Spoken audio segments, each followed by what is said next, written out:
ಮತ್ತೊಮ್ಮೆ ತಮ್ಮೆಲ್ಲರಿಗೆ ಯುಗಾದಿ ಹಾಗೂ ರಂಜಾನ್ ಹಬ್ಬದ ಶುಭಾಶಯ ತಿಳಿಸ್ತಾ, ಏನು ನಮ್ಮ ಭಾರತೀಯ ಜನತಾ ಪಾರ್ಟಿ ನಮ್ಮ ನಾಯಕರಾಗಿರ್ತಕ್ಕಂಥ ಸನ್ಮಾನ್ಯ ಶ್ರೀ ಚರಂತಿಮಠ ಸಾಹೇಬರನ್ನು ಏನು BJP ಪಕ್ಷದ ಅಧಿಕೃತ ಅಭ್ಯರ್ಥಿಗಳನ್ನಾಗಿ ಘೋಷಿಸಿದ್ದಕ್ಕೆ ಅವರಿಗೆ ಅಭಿನಂದನೆಗಳನ್ನು ಸಲ್ಲಿಸಿ, ಹಾಗೂ ನಾನು ಕೂಡ ಭಾರತೀಯ ಜನತಾ ಪಾರ್ಟಿಯ ಪ್ರಬಲ ಆಕಾಂಕ್ಷಿಯಾಗಿದ್ದೆ. ಆದರೆ ಪಕ್ಷ 2 ವರ್ಷದ ಅವಧಿ ಇದೆ. ಯಾಕಂದರೆ ಚುನಾವಣೆಗೆ 23ರಲ್ಲಿ ಚರಂತಿಮಠ ನಿಂತು ಬಿದ್ದಿದ್ದಾರೆ. ಇದೊಮ್ಮೆ ಅವ್ರಿಗೆ ಕೊಡೋಣ ಅಂತೇಳಿ ನಾವು ಪಕ್ಷದೊಂದು ರಾಜ್ಯ ನಾಯಕರ ತೀರ್ಮಾನದಂತೆ ಚರಂತಿಮಠ ಸಾಹೇಬರಿಗೆ ಘೋಷಣೆ ಮಾಡಿದ್ದಾರೆ. ನಾನು ಕೂಡ ಚರಂತಿಮಠ ಸಾಹೇಬರಿಗೆ ಒಬ್ಬ ಭಾರತೀಯ ಜನತಾ ಪಾರ್ಟಿಯ OBC ಮೋರ್ಚಾ ಮಾಜಿ ಜಿಲ್ಲಾ ಅಧ್ಯಕ್ಷನಾಗಿ ಹಾಗೂ ಸಹಕಾರ ಭಾರತಿ ಕರ್ನಾಟಕದ ಜಿಲ್ಲಾ ಸಂಚಾಲಕನಾಗಿ ನಾನು ಕೂಡ ಚರಂತಿಮಠ ಸಾಹೇಬರಿಗೆ ಬೆಂಬಲವನ್ನು ನೀಡ್ತಾ ಇದ್ದೇನೆ. ಈ ಒಂದು ಉಪಚುನಾವಣೆಯಲ್ಲಿ ನನಗೆ ಸಾಕಷ್ಟು ಜನ ರಾಜ್ಯದ ನಾಯಕರು ಹಾಗೂ ರಾಷ್ಟ್ರೀಯ ನಾಯಕರು ಕೂಡ, ನಾನೊಬ್ಬ ಸಣ್ಣ ಹುಡುಗ ಆದರೂ ಕೂಡ ರಾಜ್ಯದಲ್ಲಿ ಚರ್ಚೆ ಆಗಲಿಲ್ಲ ಅಂದರೂ ಕೂಡ ಕೇಂದ್ರ ಸಂಸದೀಯ ಮಂಡಳಿಯಲ್ಲಿ ವೀರಣ್ಣ ಹಳೇಗೌಡರ ಬಗ್ಗೆ ಚರ್ಚೆ ಆಗಿದ್ದಕ್ಕೆ ನಾನು ನಮ್ಮ ನಾಯಕರಿಗೆ ಅಭಿನಂದನೆ ಸಲ್ಲಿಸ್ತೇನೆ. ಯಾಕಂದರೆ ಪಕ್ಷದೊಳಗೆ ನನ್ನಕ್ಕಿಂತನೂ ಸಾಕಷ್ಟು ಜನ ದುಡಿದಂಥ ಹಿರಿಯರಿದ್ದಾರೆ.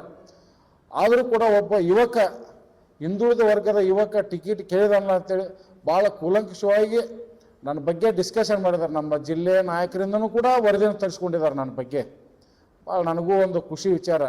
ಬರುವಂಥ ದಿನಮಾನಗಳಲ್ಲಿ ಹಳೇಗೌಡ್ರನ್ನ ಯಾವ ರೀತಿ ಪಕ್ಷದಲ್ಲಿ ನಡೆಸ್ಕೋಬೇಕು, ಏನು ಜವಾಬ್ದಾರಿಗಳನ್ನ ಕೊಡಬೇಕು, ಇದ್ರ ಬಗ್ಗೆ ಕೂಡ ನನಗೂ ಕೂಡ ನಮ್ಮ ರಾಜ್ಯ ನಾಯಕರು ನನಗೆ ಫೋನ್ ಮುಖಾಂತರ ಮಾತನಾಡಿದ್ದಾರೆ.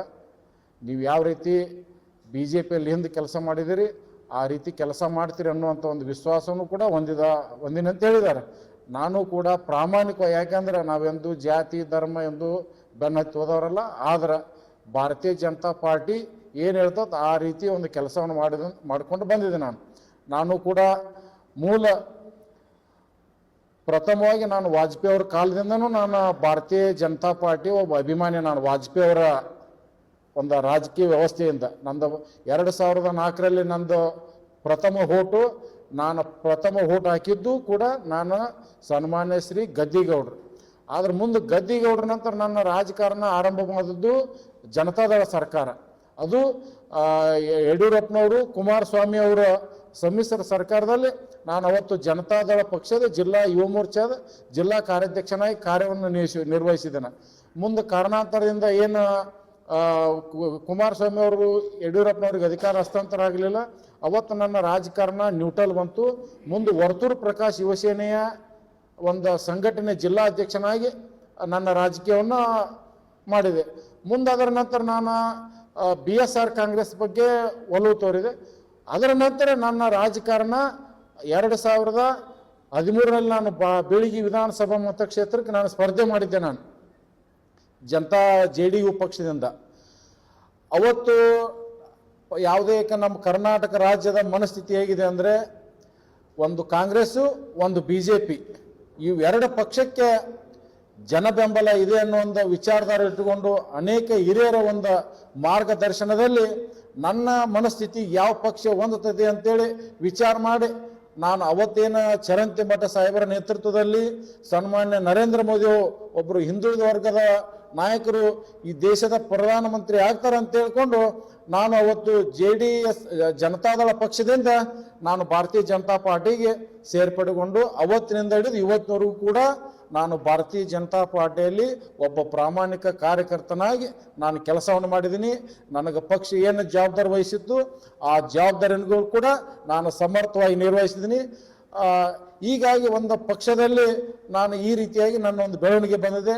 ನಾನು 2024ರಲ್ಲಿ ಲೋಕಸಭಾ ಚುನಾವಣೆ ಟಿಕೆಟನ್ನು ಕೂಡ ಪ್ರಬಲ ಆಕಾಂಕ್ಷಿಯಾಗಿದ್ದೆ. ನಾನು ಅವತ್ತು ಯಾಕೆ ಆಕಾಂಕ್ಷಿ ಆಗಿದ್ದೆ ಅಂದರೆ, ರಾಷ್ಟ್ರೀಯ ಪ್ರಧಾನ ಕಾರ್ಯದರ್ಶಿಗಳಾಗಿರ್ತಕ್ಕಂಥ ಹಾಗೂ ಈಗ ನೂತನವಾಗಿ ರಾಜ್ಯಸಭಾ ಸದಸ್ಯರಾದಂಥ ವಿನೋದ್ ತಾವಡೇಜಿ ಅವರ ಆಫೀಸ್ನಿಂದ ನನಗೆ ಫೋನ್ ಕಾಲ್ ಬಂದಿತ್ತು. ನನಗೆ ಅವತ್ತು ಯಾವತ್ತ 20/8/2023 ನನ್ನ ಬಯೋಡೇಟಾ ನನ್ನ ಮಾಹಿತಿಯನ್ನು ಪಡೆದುಕೊಂಡಿದ್ರು ನಾ ರಾಷ್ಟ್ರೀಯ ಪ್ರಧಾನ ಕಾರ್ಯದರ್ಶಿಗಳ ಆಫೀಸ್ನಿಂದ. ಆ ಒಂದು ವಿಷಯ ಇಟ್ಕೊಂಡ್ಕಾರ ನಾನು ಪಾರ್ಲಿಮೆಂಟ್ ಚುನಾವಣೆಯಲ್ಲಿ ಟಿಕೆಟ್ ಅನ್ನು ಕೇಳಿದೆ. ನಾನು ಅವತ್ತು ಕೂಡ ನಾನು ಹೇಳಿದೆ, ನಾನು ಭಾರತೀಯ ಜನತಾ ಪಾರ್ಟಿ ನಾ ಒಂದು ವೇಳೆ ಗದ್ದಿಗೌಡರು ನಾನು ಕೊಡದೇ ಇದ್ರು ಕೂಡ ಬೇರೆ ಯಾರಿಗೆ ಕೊಟ್ಟರು ಕೂಡ ನಾನು ಪಕ್ಷದ ಪ್ರಾಮಾಣಿಕ ಕಾರ್ಯಕರ್ತನ ಕೆಲಸ ನಿರ್ವಹಿಸ್ತೇನೆ ಅಂತೇಳಿ ಅವತ್ತು ಹೇಳಿದ್ದೆ. ನಾನು ಈಗೂ ಕೂಡ ನಾನು ಉಪಚುನಾವಣೆಯಲ್ಲಿ ನಾನು ಆ್ಯಕ್ಚುಲಿ 2028ಕ್ಕೆ ಬೀಳಿಗೆರಾಗಲಿ ಬದಾಮಿರಾಗಲಿ ಬಾಗಲಕೋಟೆ ಆಗಲಿ 3 ಕಡೆ ನಾನು ವಿಧಾನಸಭೆ ಸ್ಪರ್ಧೆ ಮಾಡಬೇಕಂತೇಳಿ ನಾವೊಂದು ನಿರ್ಧಾರ ತೆಗೆದುಕೊಂಡಿದ್ದೆ. ನಾನು ಆದ್ರೆ ಕಾರಣಾಂತರದಿಂದ ದುರ್ದೈವ ಪಾಪ ಈ ಕ್ಷೇತ್ರದ ಮಾಜಿ ಶಾಸಕರ ಅಂತ HY ಮೇಟಿ ಸಾಹೇಬರ ಒಂದು ನಿಧನದಿಂದ ಹಾಲಿ ಶಾಸಕರು ಸನ್ಮಾನ್ಯ HY ಮೇಟಿ ಸಾಹೇಬರ ಒಂದು ನಿಧನದಿಂದ ಈ ಒಂದು ಕ್ಷೇತ್ರ ತೆರವಾಯಿತು. ಈಗೂ ಕೂಡ ನಾನು ಟಿಕೆಟ್ ಕೇಳಬೇಕಾದ್ರೆ ನನ್ನ ಸ್ವ ಇಚ್ಛೆಯಿಂದ ಕೇಳಿದ್ದಲ್ಲ, ನನಗೆ ಪಕ್ಷದ ಹಿರಿಯರು ನೀನು ಹಿಂದುಳಿದವ್ರದ್ದು ನೀನು ಟಿಕೆಟ್ ಕೇಳಬೇಕಂತ ನನಗೊಂದು ಆದೇಶ ಮಾಡಿದ್ರು. ಆ ಒಂದು ಆದೇಶ ಪ್ರಕಾರ ನಾನು ಟಿಕೆಟ್ ಕೇಳಿದ್ವಿನ ನನ್ನ ಸ್ವ ಇಚ್ಛೆಯಿಂದಲ್ಲ. ನಾನು ಟಿಕೆಟ್ ಕೇಳಬೇಕಾದ್ರೆ ಸನ್ಮಾನ್ಯ ಚರಂತಿಮಠ ಸಾಹೇಬರು ಕೂಡ ಭೇಟಿಯಾಗಿ ನಾನು ಹೆಚ್ಚು ಕಡಿಮೆ 4/2/2026 BU ಸಂಘಕ್ಕೆ ಹೋಗಿ ನಾ ಚರಂತಿಮಠ ಸಾಹೇಬ್ರು ಭೇಟಿಯಾಗಿ, ಸಾಹೇಬ್ರ ನಿಮ್ಮನ್ನ ಟಿಕೆಟ್ ತಪ್ಪಿಸಿಕೊಳ್ಳೋಷ್ಟು ನಾ ದೊಡ್ಡ ವ್ಯಕ್ತಿನೂ ಅಲ್ಲ, ಏನಾದರೂ ಒಂದು ವೇಳೆ ಕಾಂಗ್ರೆಸ್ ಪಕ್ಷದಿಂದ ಕುರುಬ ಕಮ್ಯುನಿಟಿ ಕೊಡ್ತಾರ, BJಪಿಯಿಂದ ಏನಾದರೂ ಕುರುಬ ಸಮುದಾಯಕ್ಕೆ ಕೊಡಬೇಕಂತ ಏನಾದರೂ ನೀವೆಲ್ಲ ಪಕ್ಷದ ಹಿರಿಯರು ತೀರ್ಮಾನ ತಗೊಂಡ್ರ ನನ್ನ ಪರಿಗಣಿಸ್ಬೇಕಂತೇಳಿ ನಿಮ್ಮ ಆಶೀರ್ವಾದ ಇರ್ಬೇಕಂತೇಳಿ ನಾನು ಚರಂತಿಮಠ ಸಾಹೇಬರ ಆಶೀರ್ವಾದ ಪಡ್ಕೊಂಡ ಕೂಡ ನಾನು ಇಷ್ಟೆಲ್ಲ ನಮ್ಮ ರಾಷ್ಟ್ರೀಯ ನಾಯಕರು ಇರ್ಬೋದು, ರಾಜ್ಯ ನಾಯಕರು ಇರ್ಬೋದು, ಇವರೆಲ್ಲರನ್ನು ಕೂಡ ನಾನು ಭೇಟಿಯಾಗಿದ್ದು. ಆದರೆ ನನಗೊಂದು ಖುಷಿ ವಿಚಾರ, ನಮ್ಮ ಸ್ವಲ್ಪ ಸಮಯದಲ್ಲಿ ನನಗೆ ಯಾರು ರಾಜಕೀಯದಲ್ಲಿ ಯಾರು ಡೆಲ್ಲಿಗಿರ್ಬೋದು ಇನ್ನೊಂದು ಕಡೆ ಇರ್ಬೋದು ಯಾರು ಕರ್ಕೊಂಡು ಹೋಗದೇ ಇರುವಂಥ ನಾಯಕರು ಇದ್ದರೂ ಕೂಡ ಡೈಲಿ ಕೇಂದ್ರ ಸಮಿತಿಯಲ್ಲಿ ವೀರಣ್ಣ ಹಳೇಗೌಡರ ಬಗ್ಗೆ ಡಿಸ್ಕಷನ್ ಮಾಡಿದಾರಲ್ಲ ಸಾಕು ನನಗೆ, ಅದು ಕೂಡ ಒಂದು ನನಗೆ ದೊಡ್ಡ ಖುಷಿ ವಿಚಾರ. ಯಾಕಂದ್ರೆ ಒಬ್ಬ ನಾನು ಸಾಮಾನ್ಯ ವ್ಯಕ್ತಿ ನಾನು, ಯಾಕಂದ್ರೆ ನಮ್ಮ ತಂದೆ MLA ಅಲ್ಲ, ನನ್ನ ಕುಟುಂಬ ರಾಜಕೀಯನೇ ಇರಲಿಲ್ಲ. ಇಷ್ಟಿದ್ರೂ ಕೂಡ ನನ್ನ ಬಗ್ಗೆ ಒಂದು ಡಿಸ್ಕಷನ್ ಮಾಡಿ ನಮ್ಮ ಜಿಲ್ಲೆ ನಾಯಕರಿಂದ ನನ್ನ ಬಗ್ಗೆ ಮಾಹಿತಿ ಪಡೆದುಕೊಂಡಾರಲ್ಲ, ನನಗೆ ಭಾಳ ಖುಷಿ ಆಗ್ತದೆ.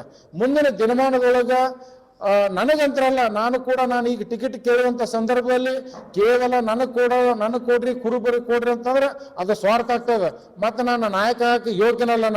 ನಾನೇನು ಹೇಳಿದ್ದು ಹಿಂದುಳಿದ ವರ್ಗಕ್ಕೆ, ಯಾಕಂದ್ರೆ ಜಿಲ್ಲೆಯಲ್ಲಿ ಹಿಂದುಳಿದ ವರ್ಗಕ್ಕೆ ನೇಕಾರ ಇರ್ಬೋದು, ಉಪ್ಪಾರ ಇರ್ಬೋದು, ಅಂಬಿಗರ್ ಇರ್ಬೋದು, ಮಡಿವಾಡ್ರು ಇರ್ಬೋದು, ಇವೆಲ್ಲ ಸಮುದಾಯಗಳಿಗೆ ರಾಜಕೀಯ ಪ್ರಾತಿನಿಧ್ಯ ಸಿಕ್ಕಿಲ್ಲ. ಈ ಒಂದು ಹಿಂದುಳಿದ ವರ್ಗಗಳನ್ನು ಪ್ರತಿನಿಧಿಸೋ ನನಗೆ ಅವಕಾಶ ಮಾಡಿಕೊಡ್ರಿ ಅಂತ ನಾನು ಕೇಳಿದ್ದೆ ಕರೆ ನಾನು. ಆದರೆ ಬರುವಂಥ ದಿನಮಾನದೊಳಗೆ 2028 ಸಾರ್ವತ್ರಿಕ ಚುನಾವಣೆಯೊಳಗೆ ಜಿಲ್ಲೆಯಲ್ಲಿ ಒಂದು ಏನು ಬದಲಾವಣೆ ಮಾಡುವಂಥ ಒಂದು ವಿಚಾರಗಳಿದಾವೆ. ನಾನು ಕೇಳಿದ್ದೇನೆ, ಯಾಕಂದ್ರೆ ಬಾಗಲಕೋಟೆ ಜಿಲ್ಲೆಯಲ್ಲಿ 7 ವಿಧಾನಸಭಾ ಕ್ಷೇತ್ರಗಳಿದಾವು, 2 ವಿಧಾನ ಪರಿಷತ್ ಅದಾವು, ಒಂದು ಪಾರ್ಲಿಮೆಂಟ್ ಇದೆ. 2020 ಯಾಕಂದ್ರೆ ಮುಚ್ಚಿಡುವಂಥದ್ದಿಲ್ಲ, ಎಲ್ಲ ಪತ್ರಿಕಾ ಮಾಧ್ಯಮರಿಗೆ ನನ್ನ ಮನವಿ ಪತ್ರ ಏನು ಅನ್ನೋದು ಕೂಡ ನಾನು ಕಳಿಸಿದೆ. ನಾನು ಅದನ್ನು ಮುಚ್ಚಿಡುವಂಥ ವಿಚಾರ ಇಲ್ಲ. ಯಾಕಂದ್ರೆ ಹಿಂದುಳಿದ ವರ್ಗಗಳನ್ನು, ಯಾಕಂದ್ರೆ ಯಾವುದೇ ಒಂದು ರಾಜಕೀಯ ಪಕ್ಷ ಪೂರ್ಣ ಮತ ಬಹುಮತ ಪಡಿಬೇಕಾದ್ರೆ ಹಿಂದುಳಿದ ವರ್ಗದವರು, ದಲಿತರು, ಅಲ್ಪಸಂಖ್ಯಾತರು ಎಲ್ಲರೂ ಕೂಡ ಒಂದು ಪಕ್ಷವನ್ನು ಬೆಂಬಲಿಸಿದ್ರು. ಅಲ್ಪಸಂಖ್ಯಾತರು ಅಂದ್ರೆ ಕೇವಲ ಮುಸಲ್ಮಾನ ಸಮಾಜ ಅಲ್ಲ, ಜೈನ ಸಮಾಜ ಇರ್ಬೋದು, ಕ್ಷೇತ್ರ ಸಮಾಜ ಇರ್ಬೋದು, ಇವೆಲ್ಲಗಳು ಬರ್ತಾವ. ಇವರೆಲ್ಲರ ಒಂದು ಬೆಂಬಲ ಪಡೆದ್ರೆ ಮಾತ್ರ ಒಂದು ಪಕ್ಷ ಪೂರ್ಣ ಪ್ರಮಾಣದಲ್ಲಿ ಬಹುಮತ ಬರ್ತದೆ ಅನ್ನುವಂಥ ಒಂದು ನಮ್ಮ ನಾಯಕರಿಗೆ ನಾನು ತಿಳಿಸಿದೆ. ನಾನು ಆ ರೀತಿಯಾಗಿ ಬರುವಂಥ ದಿನಮಾನಗಳಲ್ಲಿ ನನಗಿರ್ಬೋದು ಮತ್ತು ಹಿಂದುಳಿದ ಸಮುದಾಯಕ್ಕೆ ಒಂದು ಒಳ್ಳೆಯ ರಾಜಕೀಯ ಅವಕಾಶಗಳು ಸಿಗ್ತಾವ ಅನ್ನುವಂಥ ಒಂದು ವಿಶ್ವಾಸ ಇಟ್ಕೊಂಡ್ಕಾರೆ ಇವತ್ತು ನಮ್ಮ ನಾಯಕರಾಗಿರ್ತಕ್ಕಂಥ ಸನ್ಮಾನ್ಯ ಶ್ರೀ ಚರಂತಿಮಠ ಸಾಹೇಬರಿಗೆ ನಾವು ಗಚ್ಚಾಗಿ ಚುನಾವಣೆ ಮಾಡಿ ಅವ್ರನ್ನ 100ಕ್ಕೆ 100ರಷ್ಟು ನಾವು ಆರಿಸಿ ತಗೊಂಡ್ಬರ್ತೀವಿ ಅಂತೇಳಿ ಈ ಮೂಲಕ ಹೇಳ್ತಾ ಇದ್ದೇನೆ.